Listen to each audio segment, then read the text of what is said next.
अस्सलाम वालेकुम नाज़रीन, जिस तरह से आज कौमी असम्बली में नवाज शरीफ समेत पूरी नून लीग और पीपल्स पार्टी के लोग हारने के बावजूद और अवाम के वोट्स पर भरपूर डाका डालने के बावजूद बड़ी ढिठाई से हल्फ लेने पहुंच गए, इस पर हामिद मीर और पीटीआई रहनुमा अमित डोगर ने बड़ा बेहतरीन तबसरा किया और बताया कि आखिर क्या वजूहात थी कि हमने IMF को खत लिखा। आइए पहले उनकी गुफ्तगू सुनते हैं, जिस पर बात करते हैं। नई कौमी असम्बली के अरकान ने आज हलफ तो उठा लिया, लेकिन असम्बली का जो पहला दिन है हंगामा राई और शोर शराबे से भरपूर था और ऐसा लग रहा था कि शोर शराबे का एक मुकाबला चल रहा है। लेकिन आज इस असम्बली के पहले ही दिन एक जो सीनियर रुकन है इस असम्बली के इस मुल्क की एक अहम सियासी जमात के सरबराह, उन्होंने बतौर रुकन असम्बली हलफ तो उठा लिया, लेकिन हलफ उठाने के फौरन बाद उन्होंने ये कहा कि ये असम्बली अपनी मुद्दत पूरी नहीं करेगी। तो क्यों मौलाना फजलुर रहमान साहब ने पहले दिन ये क्यों कहा कि ये असम्बली तो नहीं, कुछ और ही लग रही है और ये अपनी मुद्दत पूरी नहीं करेगी? तो ये एक बड़ा अहम सवाल है और इस असम्बली का मुस्तकबिल क्या है। तो नई कौमी असम्बली के मुस्तकबिल पे आज मैं गुफ्तगू करूंगा दो ऐसे मुअज़्ज़ज़ अरकान से जो तीसरी मरतबा इस असम्बली के रुकन मुंतखब हुए हैं, यानी कि उन्होंने अपनी हैट्रिक मुकम्मल की है। तो सबसे पहले मैं बात कर रहा हूँ आज जनाब आमिर डोगर साहब से। आमिर डोगर साहब किसी तारुफ के मोहताज नहीं हैं, वो तहरीक इंसाफ से उनका ताल्लुक है और आज उन्होंने जब हलफ के बाद दस्तखत किए तो उन्होंने नारा भी लगाया कैदी नंबर 804 का, और वो तहरीक इंसाफ की तरफ से स्पीकर कौमी असम्बली के कल उम्मीदवार भी होंगे।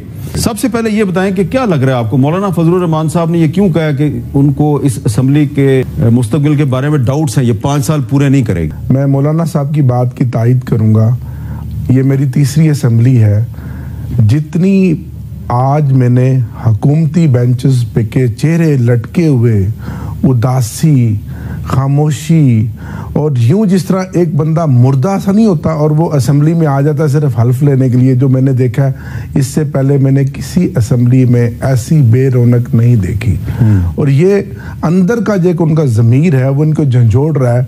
आज मैं आपको मज़े की बात बताता हूँ, बहुत सारे अराकीन असम्बली जो मिले PMLN के पंजाब के, वो एक दूसरे को छेड़ रहे थे और मुझे कहते थे जी असी फार्म 45 आला है, 47 आला है। अच्छा, 80 फार्म, मैं फरवरी 8 वाला हूँ, ये 9 वाला है। यानी कि उनके अंदर वाज़े तफरीक है फार्म 45 की और फार्म 47 की, 8 फरवरी की और 9 फरवरी की।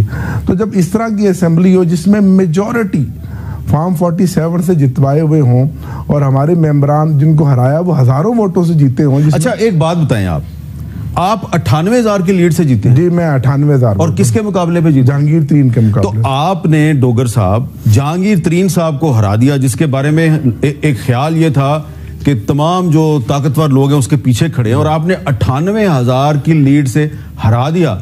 हर हल्के के अपने डायनामिक्स हैं। एक तो मुल्तान शहर का हल्का था और अल्लाह का कोई खास करम था, और मेरी जो कामयाबी है ना, जो इमरान खान के नजरिए और उसकी जदोजहद की कामयाबी है। ना सिर्फ मैं एक विजिबल मार्जिन से जीता, मेरे दोनों MPA भी 40-40 हज़ार वोटों से जीते। मेरा छोटा भाई अदनान डोगर और दूसरे मेरे MPA मुइन रियाज कुरैशी साहब। देखें, जिन मेंबरान ने तो पैरा दिया ना प्रॉपर, जैसे KPK में हुआ रात को, वहां तो वो कुछ नहीं कर सके। जहां मार्जिन था ना 5,000, 10,000, 15,000, 20,000 तक का, वहां उन्होंने बारूद भरा और आरोज ने 8 और 9 की फरवरी और 9 का सारा दिन रात तक उन्होंने रिजल्ट चेंज किया।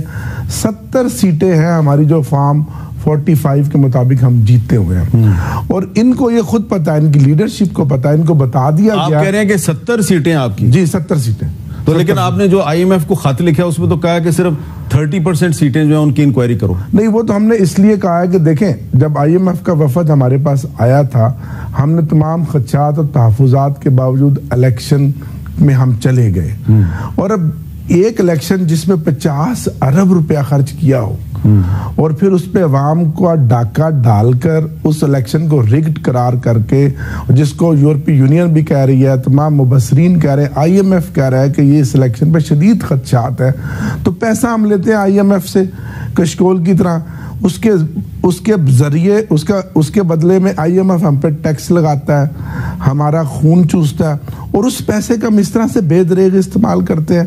तो अगर हमारा हक पे डाका डाल के उन चोरों को मसल्लत करना था और अरबों रुपया खर्च करना था, तो इसलिए IMF को कहा कि भाई अब 30% ही सिर्फ 2 हफ्ते में चेक कर ले कि क्या ये इलेक्शन साफ शफाफ है। लेकिन इस मामले पे जो शहबाज शरीफ साहब जो हैं, जो कि वजीर आज़म बनने वाले हैं, तो शहबाज शरीफ साहब कह रहे हैं कि IMF को खत लिखना जो है ये गैर मुल्की ताकतों के साथ मिलके एक साजिश है और ये साइफर से भी बड़ी साजिश है। सर, अगर अवाम के मैंडेट को चोरी करके डाका डाल के और इस टोले को PDM 2 को दोबारा बैठा देना उस खजाने पे, ये साजिश है, उसकी तहकीक नहीं होनी चाहिए।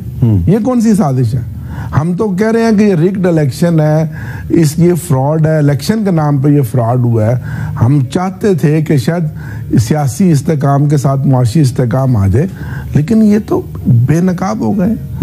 हम आज भी हल्फ उठाया एक एहतजाज के साथ और हम आज भी अपने मौक़िफ़ पर कायम है कि हम इस मुल्क की फलाह व बहबूद के लिए, रूल ऑफ लॉ के लिए इस असम्बली में अपना किरदार अदा करेंगे। आप स्पीकर के इलेक्शन में हिस्सा ले रहे हैं? जी अल्हम्दुलिल्लाह जी। लेकिन आज गौहर खान साहब ने, जो आपकी पार्टी के इस वक्त चेयरमैन, गौहर साहब कह रहे हैं कि इलेक्शन नहीं हो सकता। देखिए, इनकी बात बिल्कुल दुरुस्त है। हामिद मीर साहब, आपने बहुत सारी असम्बलियां खुद कवर की हैं, आप एक जहांदीदा माशाल्लाह बहुत समझदार पाकिस्तान के सहाफ़ियों में आपका एक शुमार होता है।